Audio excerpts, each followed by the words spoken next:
uno de los mejores pilotos de la historia y el más reconocido de mediados de los años 70, alguien con determinación y heroísmo que supo vencer a sus propios fantasmas para regresar a la competición solo 6 semanas después de un accidente que casi le quita la vida. Ese era Andreas Nikolaus Lauda, mejor conocido como Niki Lauda, un piloto que a día de hoy sigue en la memoria de todos y que dejó un legado incalculable en la categoría, tanto dentro como fuera de la pista, por lo que hoy en la Fórmula Teca repasamos la carrera del austriaco, quien es considerado por algunos como una de las personas más importantes en la historia de la Fórmula 1.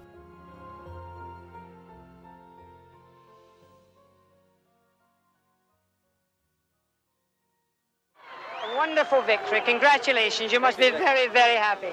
I'm really pleased because I can tell you it wasn't easy.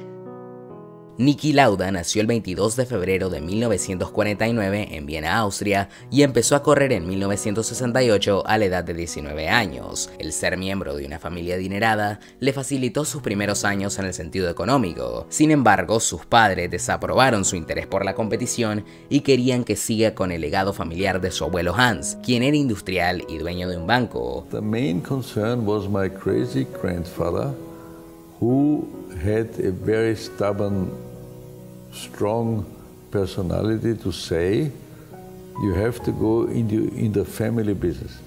And this particular fight I had with my grandfather gave me, first of all, the freedom to do what I wanted to, and pushed me harder to be successful in a way. Como muchos otros pilotos de la Europa Central, Lauda hizo sus primeros pasos en la Fórmula B para luego llegar a la Fórmula 3. En 1971 ingresó al equipo March de Fórmula 2 como piloto de pago, donde tuvo algunas actuaciones fugaces, pero estuvo lejos de su compañero Ronnie Peterson, quien se llevó el título de ese año. Fue también en 1971 cuando debutó en la Fórmula 1 en el Gran Premio de su país natal, en el que clasificó en el anteúltimo puesto y se retiró de la carrera a las pocas vueltas por un problema de motor. En 1972 corrió tanto en la temporada de F2 como en la de F1. Si bien fue quinto en el campeonato de la Fórmula 2, Lauda seguía sin destacar y su permanencia en la categoría reina parecía darse únicamente debido al dinero que aportaba el equipo. Tras un año sin puntuar en ningún gran premio, Lauda ingresó al equipo British Racing Motors, el cual no estaba pasando por buenos momentos. Se había ido de March y logró convencer a los dueños de BRM de hacer una prueba con el nuevo monoplaza. Los tiempos fueron buenos y el equipo vio que podía ser un piloto rápido. Aunque no sumó muchos puntos, 1973 fue una buena temporada para el austriaco, quien fue quinto en Bélgica y estuvo tercero en Mónaco hasta que su caja de cambios se rompió. En Nürburgring se fracturó la muñeca en un accidente y no pudo largar a la siguiente carrera. A pesar de ello, Ferrari vio en él un futuro prometedor y decidió contratarlo para la siguiente temporada. Esto se debe, por lo menos en cierta parte, a que el compañero de Lauda en BRM, Clay Regazzoni, recomendó a Enzo Ferrari que fichara a Lauda cuando il Commendatore recontrató al suizo. Lauda no solo tenía la oportunidad de hacerse valer en Ferrari, sino que también, gracias al contrato que acordó con la escudería, pudo pagar las deudas que acumulaba tras varios años siendo piloto de pago. Vale mencionar que Ferrari venía de temporadas sin grandes ánimos. No lograban un título desde 1964 y la temporada del 73 fue una de las peores de su historia, ya que no sumaron ningún podio en toda la temporada y su piloto estrella, Jack Hicks, abandonó Maranello para reemplazar a Emerson Fittipaldi en Lotus. Sin embargo, 1974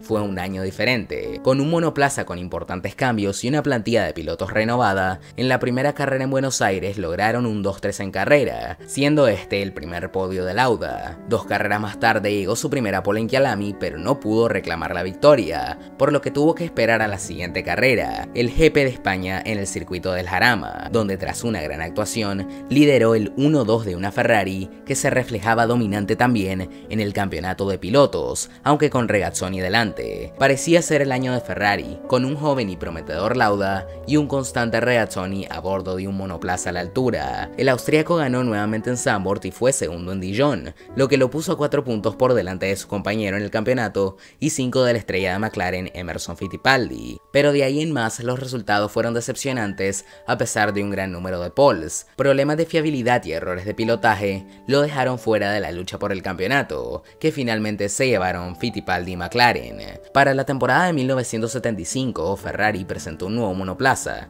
el 312T. Sin embargo, este no estuvo listo para el primer Gran Premio, por lo que se estrenó en la tercera carrera en Sudáfrica. De nuevo, el monoplaza fue muy rápido una vuelta, con 9 poles para Lauda, pero a diferencia del año anterior, esto se pudo materializar en carrera. Entre la quinta y la novena carrera de la temporada, Lauda logró enlazar grandes resultados que le colocaron primero en el campeonato con casi el doble de puntos que su rival más cercano, Carlos Reutemann. El austríaco y Ferrari demostraron que seguían siendo rápidos al final de la temporada, marcando 4 poles consecutivas. En el Gran Premio de Italia, la penúltima carrera de la temporada, Lauda se aseguraba su primer título mundial sobre Fittipaldi, quien finalmente sería subcampeón.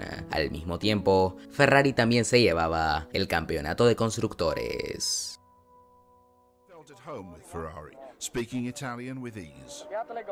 La siguiente temporada fue una digna de película. 1976 empezó bien para Lauda, ya que se subió al podio en las primeras 7 carreras al ganar en Brasil, Sudáfrica, Bélgica y Mónaco, y a pesar de un problema de motor en Francia, el austríaco logró llevarse la victoria luego de que Hunt fuera descalificado en el Gran Premio de Gran Bretaña, por lo que extendió aún más su ventaja en el Mundial al llegar a mitad de temporada, con 23 puntos de diferencia con el británico de McLaren, su más cercano perseguidor. Sin embargo, en la siguiente carrera, la vida de Lauda dio un giro inesperado. El 1 de agosto, la Fórmula 1 se trasladó a Nürburgring, Alemania. Antes de la carrera, Lauda trató de incentivar a otros pilotos a boicotear al GP debido a preocupaciones en la seguridad. Sin embargo, se decidió correr tras una votación.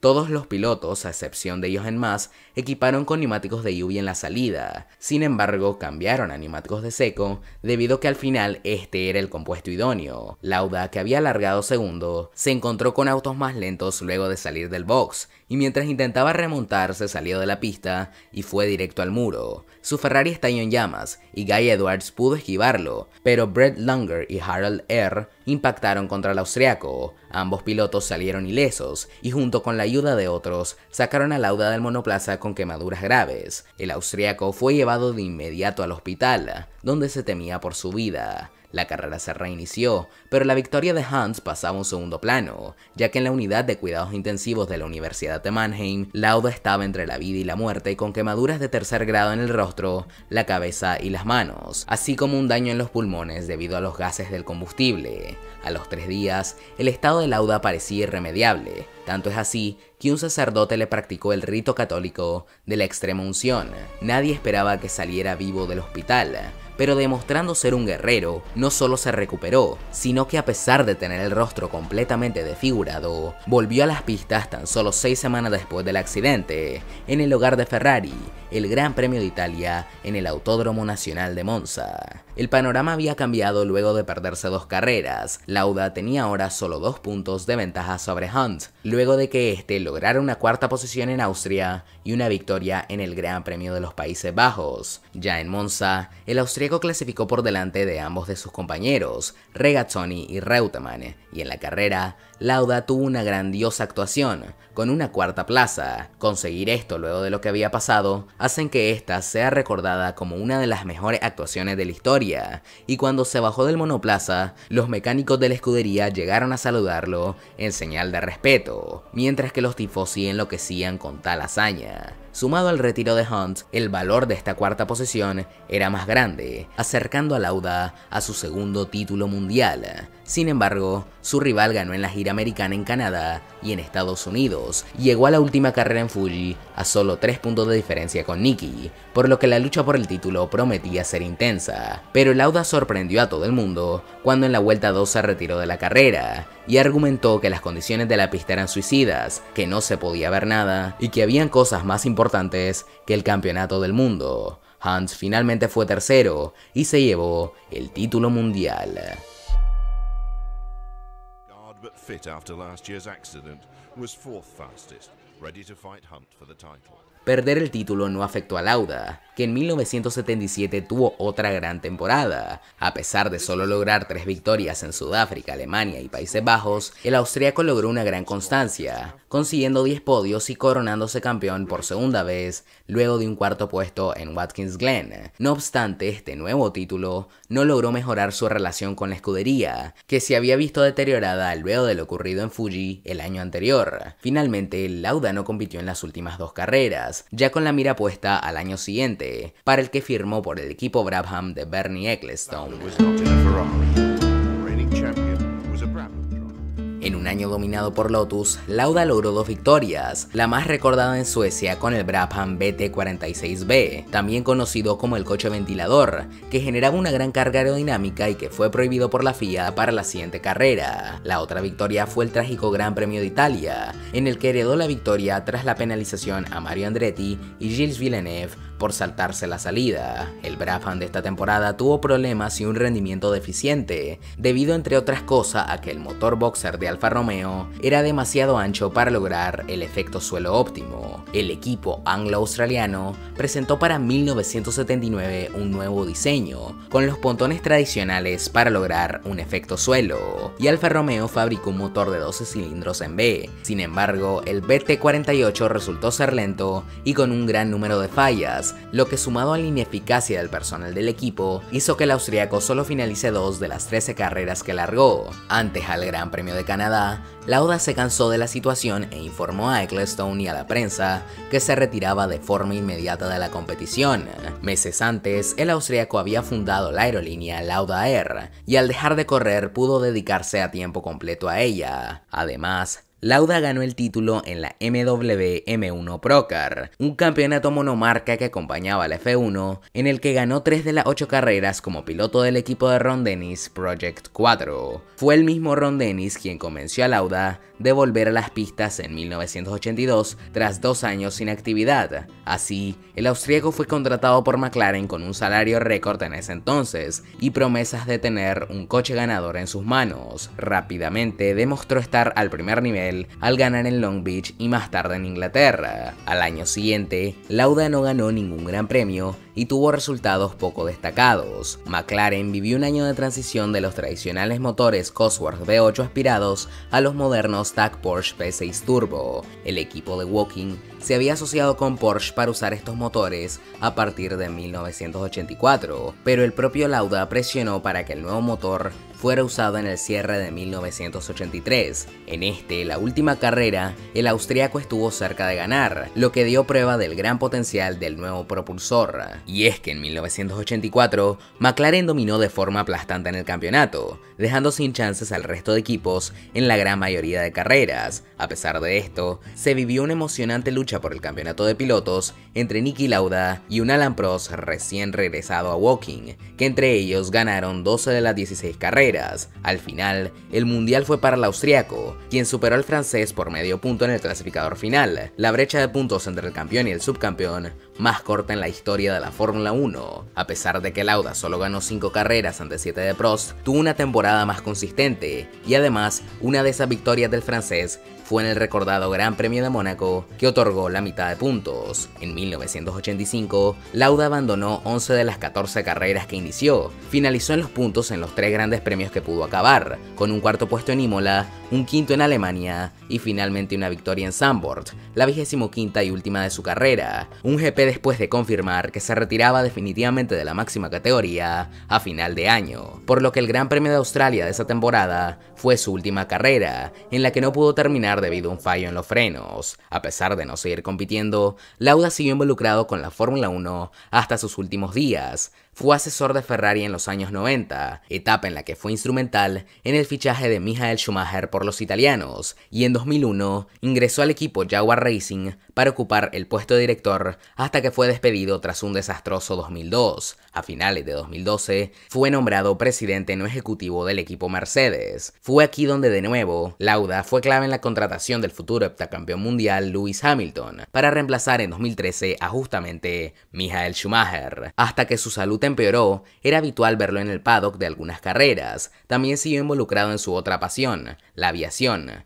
Estuvo a cargo de varias aerolíneas hasta 2017 e incluso llegó a tener la licencia de piloto comercial. También escribió varios libros entre 1975 y 1996 y fue comentarista de grandes premios durante muchos años. A todo esto, ¿recuerdan cuando dijimos que la temporada de 1976 en la que Lauda y Hunt pelearon por el título era digna de película?